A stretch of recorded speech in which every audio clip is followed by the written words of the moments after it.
problem for the device manufacturer is he's the guy that's just not making any money anyway. I mean, well, he's very rarely making any money from the service, that's for sure. So. Well, and also from devices. I mean, with the exception of Apple. I mean, Panasonic and Sony and Sharp said last week we might not be here next week. For TVs in particular? For TVs, but across the range. And this brings us back to the business model problem, that the technologies exist to make secure solutions for over-the-top devices. The problem is that business model, the vertical operator and vertical has a very clear chain of trust and payment to enable, there's a monthly subscription which can go towards the provision of secure devices. Just doesn't exist in an OTT model. So I think that challenge has got to be faced up to. Yeah, I think the world is changing dramatically there, because if you were talking about the vertical operator, with the vertical operator you got some kind of piracy, you got the hackers, you got the criminals going after it. Now with the availability of all these broadbands, you get different pirates that you need to treat differently. And when I say different pirates, I mean sometimes at Edetto we call that the piracy continuum, where we look at the traditional pirates and criminals that are going after the smart card world and throw lots of money at it, which is really criminal. On the other hand, you have the frustrated and confused consumers that want to get around the problem.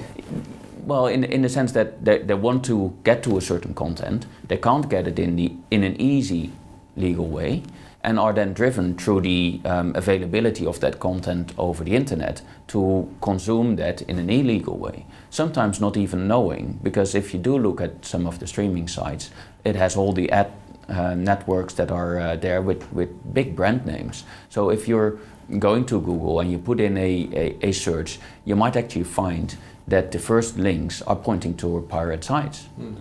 Now that is dramatic, because if you're sitting there from a consumer point of view, you see all the ads around it, they're big brand names, and you think that you're actually on a legal stream, or you might need to pay for it.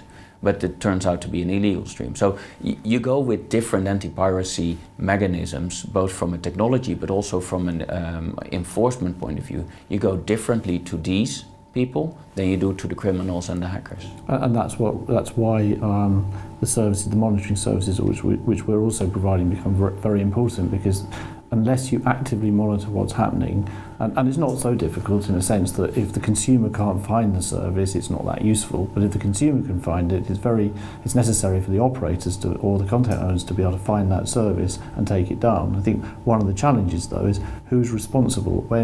If it's the Olympics, it was quite easy. The Olympic Authority was clearly responsible, and they could put fingerprinting in, and it could be monitored and taken down when it was. But most content's been through several different rights. Exactly, and it's also being made available. You may see it in one country, it may be originating in another country, and so the question is it the content owner who's interested in taking that content down, and are they going to run and pay for those services to be run, or is it the operator who may or may not know the content's leaking from their particular network? Certainly not the device manufacturer, is it? Well, the device manufacturer is certainly not going to pay for it. That's an interesting point you're raising, because the enforcement or the traditional operator is only interested in monetizing the content usually in its own territory or where it has the rights from.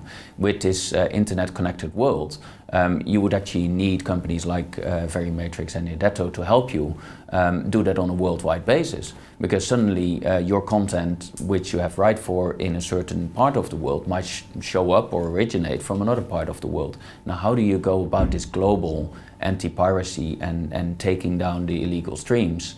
That is where not only the technology but also the worldwide coverage needs to be enforced in order to make sure that the content is not available without being properly paid for. So that's why we see piracy hotspots around the world, because there are areas where content is not available legally, that always drives piracy, and there are areas where law enforcement's not possible, and that drives piracy. But what of course is interesting now is how that spills over into the internet and gets redistributed into maybe the areas where piracy hasn't been a problem, and that's why I think in the results of the survey we did, people are getting more and more concerned about the streaming, the illegal restreaming of content. Yeah. And so I think today it's control word sharing is one of the top concerns that people have. In 5 years' time is content redistribution. Yeah, I don't, in the developed world, it won't even take 5 years, I think, to get there. It goes really, really quick. I think that's right. I think that was just that the interesting thing was that the operator's response was, in 5 years' time, that'll be the problem. I think if you actually look at what's happening on the internet today, the problem is coming like now in the developed world, and the speed. And so people, it's just reaching people's sort of realization that it's happening, but it doesn't mean it's going to take 5 years to become a very big problem. Interesting part that we actually should learn from is the music industry, because the music industry has gone through trying to protect its content to actually offering a paid-for service over the top. And you see that people are actually signing up for that service rather than getting the illegal content, which is readily available as well. But it took almost destroying the music industry before they got it.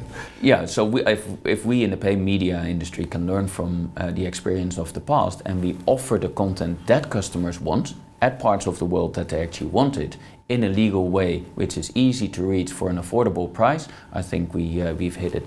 Absolutely, I agree. I take the cup half full perspective on this, simply because there will be a class of people who are prepared to hunt around for the cheapest offer or free offer for certain kinds of content, but many people just want an integrated service that supplies the content they're interested in a convenient fashion, which is always on tap and doesn't have these unexpected twists and turns, these discontinuities and things like that. And they're going to be prepared to pay for that level of service, and I think that's the future. So the last few years have certainly seen an explosion in multi-screen devices, and I think we're agreed the next step is to be sure we can elevate security to a level for multi-screen so that premium product can go to all those devices.